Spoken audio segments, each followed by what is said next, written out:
Of anti-government protests in Syria during weeks of unrest. To give you an idea of just how widespread the protests are, take a look at this map. All of the red markers you see indicate where action is underway. All of the major cities have seen some kind of protest. We're talking about Damascus, Aleppo, Homs, and Daraa. Reports have filtered through of rallies taking place in smaller towns and villages as well. For more on this, let's go live to Rula Amin in Damascus. And Rula, it looks as though the protests were met by a pretty heavy hand from Syrian security forces. Yes, and there's no explanation yet on why this happened from the government. We haven't heard from any government official.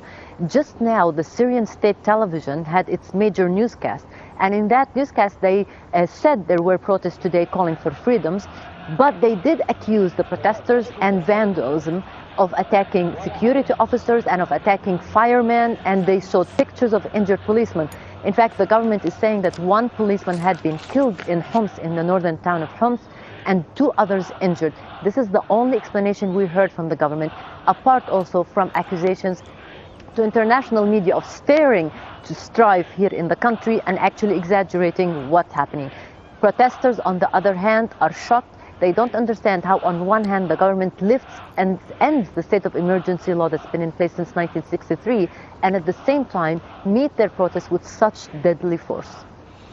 And Rula, if you would, can you explain to us why we've seen such a media clampdown in Syria? It would be easier to accept some of the claims from the government if the press were allowed to go to areas where the protests are taking place and verify these stories for ourselves. Yes, but the government, this is not what the government thinks, and they believe that the media have been playing a role in actually stirring trouble here. They have been on every newscast on Syrian television. There are segments from different channels, including Al Jazeera, Arabiya, and they are accusing these channels of actually using false accounts from eyewitnesses on the ground. They say that are not true, and that it's misleading information. Now, as you said, it's very hard to verify what's going on here on the ground. We can't have access to many of these places. It's hard to reach people. However, what's worth noting is that before, I've been coming to this country for years. Usually I have a hard time getting to people and getting them to talk to me, especially when it comes to government issues. Today, my phone did not stop ringing because people wanted to make their voices heard. They wanted to tell their stories. They were not even afraid. They were saying, we don't care. You can use our names. They just wanted their stories out. And Rula, what is it that, by and large, the people in Syria, a place that you have visited a number of times, as you just mentioned, this day, these days, this month, what is it that these people ultimately want? What they say is that they want freedoms, more political freedoms. They want an end to corruption.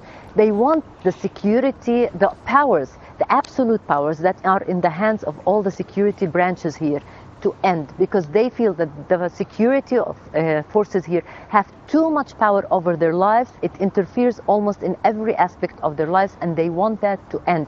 They want also to have a say in how their lives are, how to run their lives in the government, in the parliament. They want an end to the one-party rule here. In Syria, the Ba'ath Party has the leading role in the society and in the state.